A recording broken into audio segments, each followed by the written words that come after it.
Good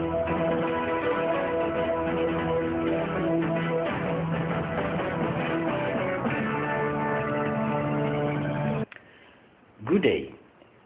Under Victor Royal K681, Mr. Sino AS, I am as Director Joint Publication, S. Raharjo. This is Publication 336, Authorized Release Unlimited, AD 452106/66/2012, Trustee Prasasti Dynasty. Owner, user, founder have to provide patent license SWISSINDO agreement. Joint Release 336, Joint Doctrine for Multinational Operations, AD 452106/66/2012 for KIPS International Transaction and Treaties International Agreement. Treaty Event UN-SWISSINDO Multinational Special Extra 3 trillion US dollar Federal Reserve Bank to pay to Deposit Control Statement Investment Deposit Freedom Forever 111. Beneficial Name Ownership Sugihartono IR ST. Authority Mandate Personal International Trustee Prasasti Dynasty or MSPTD. Beneficial Name Global Development. Number 1. Payment 1 to Committee of Treaty Event UN-SWISSINDO Multinational. Amount 97 billion US dollar. Date November 20, 2012. Number 2. Payment 1 UN Day 24 Cirebon in the House Representative HR 1249. Internal Protocol Number 301 of the Great President of the Kingdom of the United Nations Organization. Amount 500 million US dollar. Date November 20, 2012. Number 3. Payment 1 Independent Consultant and Contractor Exhibit AB. Amount 9 billion and 700 million US dollar. Date number 20, 2012. Number 4. Payment 1 for rent of by prepared, private and public property. Amount 97 billion US dollar. Number 5. Payment 1 for UMD UN-SWISSINDO Treaty Event of Paris. Amount 97 billion US dollar.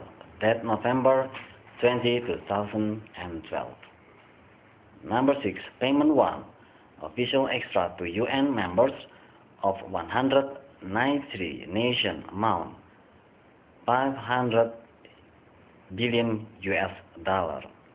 Total 46 trillion and 500 billion US dollar. Date November 28, 2012. Number 7. Payment 1 UN-SWISSINDO Multinational. Date December 24 to Number 1 NATO 138 trillion and 990 billion US dollar. Number 2. Seattle 138 trillion and 919 billion US dollar. Number 3. Non-block 138 trillion and 919 billion US.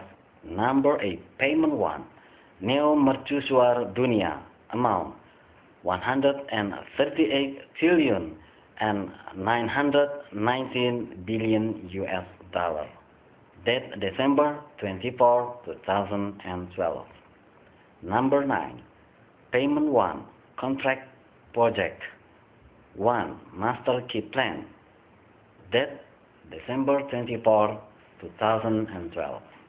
Amount 138 trillion and 1990 billion US. 2. Master Plan, date December 24, 2012.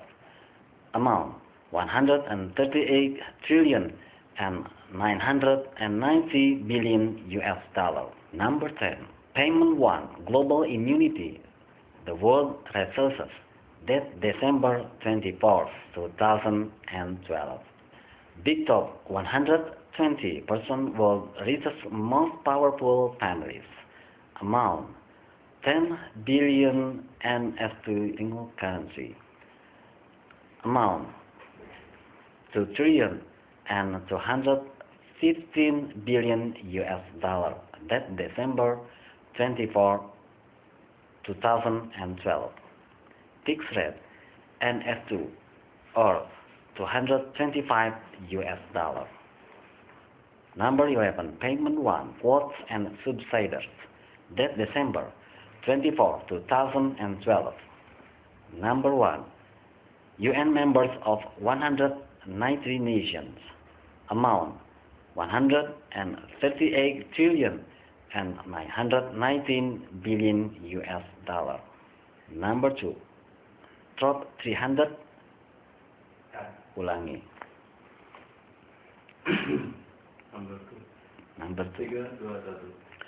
Number 2. Top 300 organization IPO. Amount 138 trillion and 919 billion US dollar.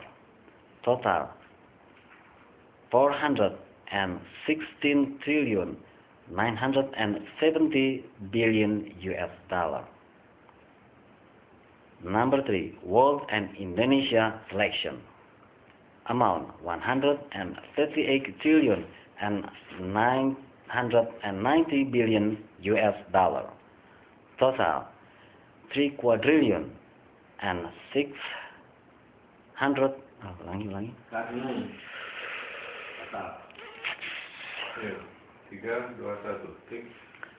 Total 3 quadrillion and 630 trillion and 740 billion US dollar. 3.1 point. Sugi Alam Gunung Jati Foundation. 3.2 point. Sultan Hasanuddin Foundation. 3.3 point. Ulang lagi, kok 3 point itu 2 kali? Iya. 3.3 ya. 3.3 point. Satu titik Tadi 3 Sugi 3.1 point. Terus 3.2 point. terus 3.3 point. 3.3. Dari 31 aja ya. ya 3 2 1 3 point. 3 3.1 point. ya 3 2 1 tik. 3.1 point. Sugi Alam Gunung Jati Foundation. 3.2 point. Sultan Hasanuddin Foundation. 3.3 point. UN Foundation. 3.4 point. LVRI, Lembaga Veteran Republik Indonesia. 3.5 point. USA. 3.6 point. MUN. 3.7 point. OMD. 3.8 point. PT Winata Putra Mandiri. 3.9 point. PT Eskotes Gandasari Indonesia. 3.10 point. Billion Big Bang Ratu Mas Kencana Room A11A. 3.11 UBS AG. 3.12 point. Bank of America. 3.13 Wells Fargo. 3.14 Citibank NA. 3.15 Federal Reserve. 3.16 World Bank. 3.17 point Bank of International Settlement or BIS. 3.18 point, International Monetary Funds or IMF. 3.19 of central banks or 193 and 115 top world prime banks. 3.20 point, International Chamber Commerce or ICC. 3.21 point, Financial Action Task Force FITF GFI. 3.20 point, Tentara Nasional Internasional TNI. 3.23 point, United Nations Organization. 3.24 point, Mitra Plumbon Hospital. 3.25 point, 33 provinces. 3 point, ulangi, 26 321 tadi 3.26. 3.26 point, 29 BUMN. 3.27 Indonesia Global Government. Number 4, World Mining or pertambangan. Amount 138 trillion and 919 billion US dollar. That December 24, 2012. Number 5, World Plantation or perkebunan. Amount 138 trillion and 919 billion US dollar. December 24, 2012. Number 6, World Agriculture or pertanian. Amount 138 billion. Ulangi. Number 6. Number 6, World Agriculture. Ulangi. Number 6, World Agriculture or pertanian. Amount 138 trillion and 919 billion US dollar. December 24, 2012. Number 7, Communication or perhubungan land, ocean, and air. Amount 138 trillion and 919 billion US dollar. Date December 24, 2012. Total 17 billion and 391 million and 304,000 and 348 US dollar. Total 3 quadrillion and 891 trillion and 720 million US dollar. Date December 24, 2012.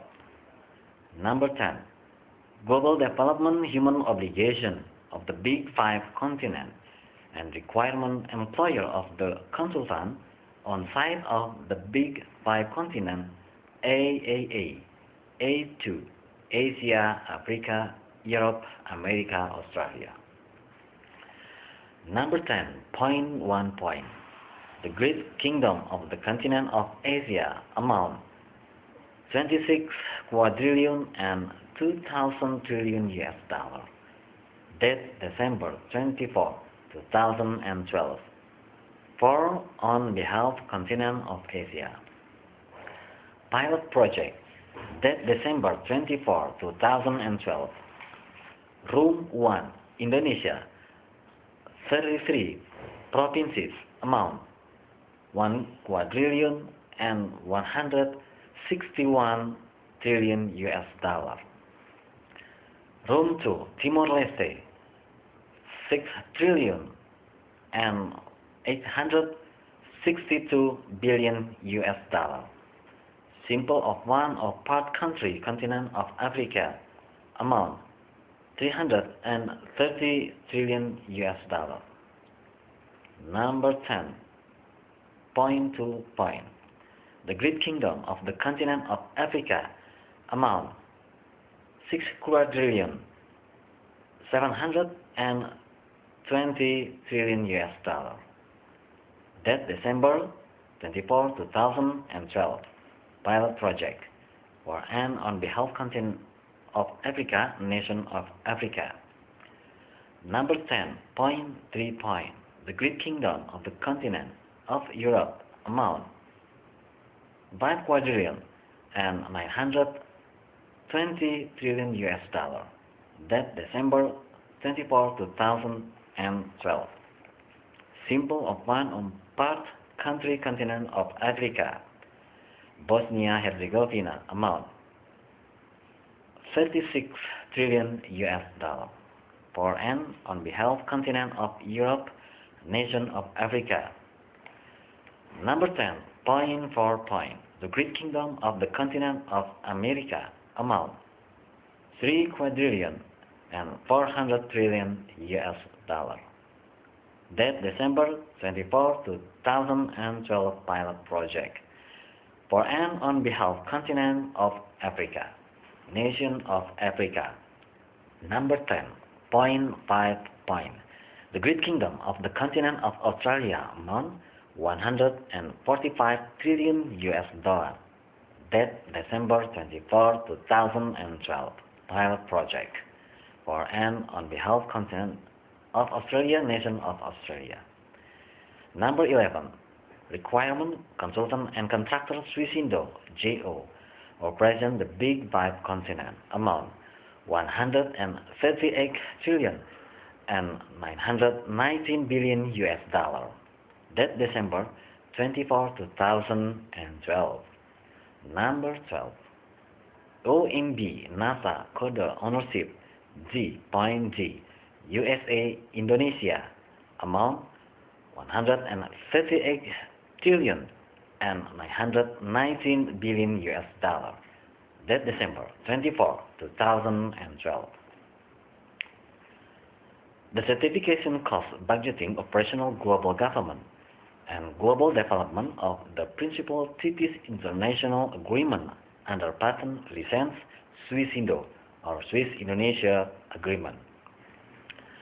Total amount period 2013 until 2075 or 2054.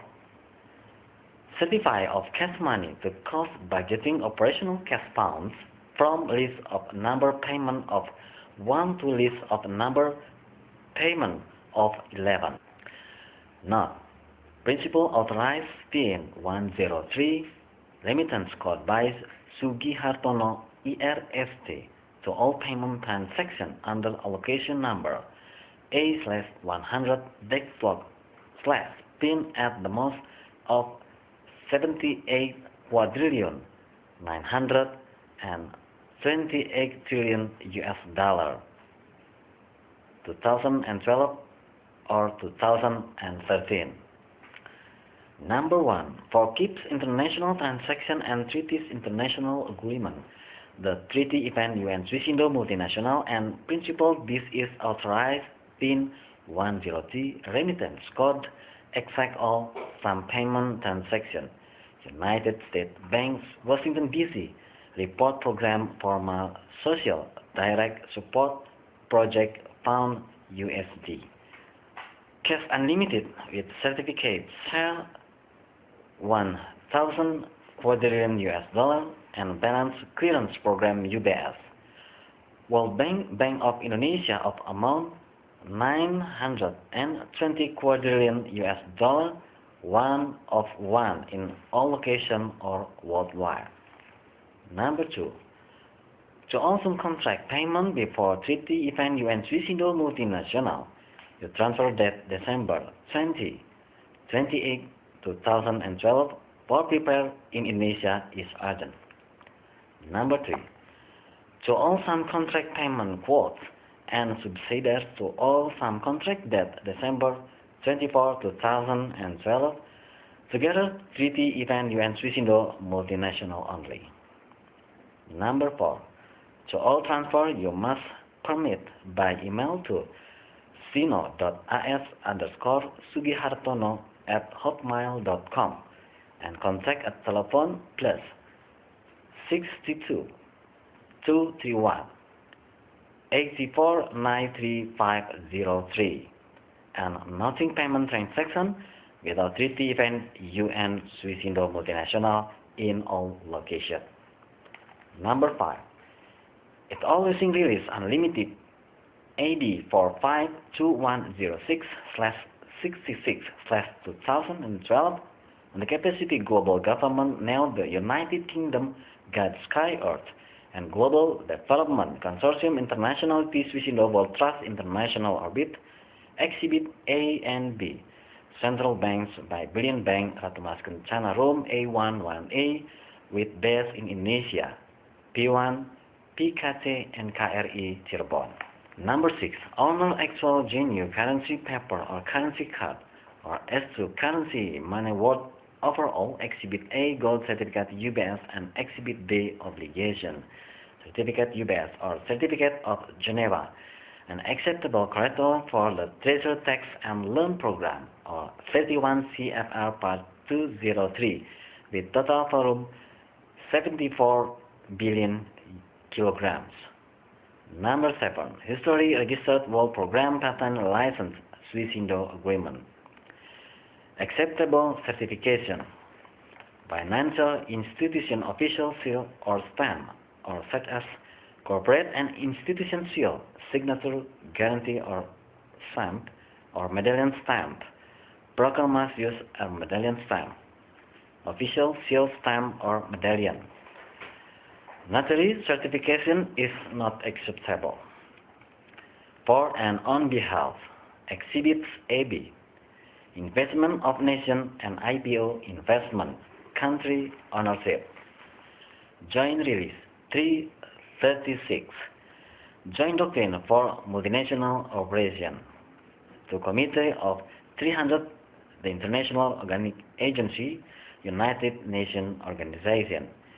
International Transaction World Bank Institution, Office of the Controller of the Currency Federal Reserve System.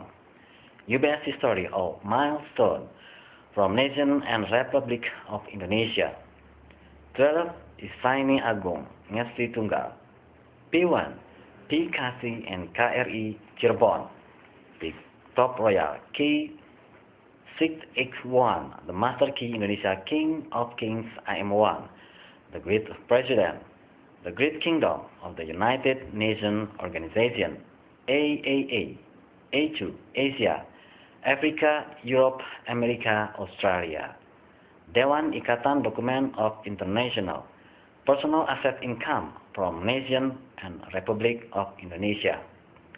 Mr. Ewan, Sino ASS2, IR Sugihartono Notonegoro ST Consortium International Trust Officer Big Top President Commissaries Banks CLM 76500899799 FC 56453 Arbitrator AC USDP 15681120 Bank Officer Switzerland Indonesia SWISSINDO.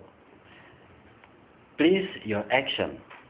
Welcome to New World Order Global Government. The Kingsley Administrative Tool Property International Orbit World of Justice. Semar Super Semar. Thank all the contribution and attention.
Assalamualaikum.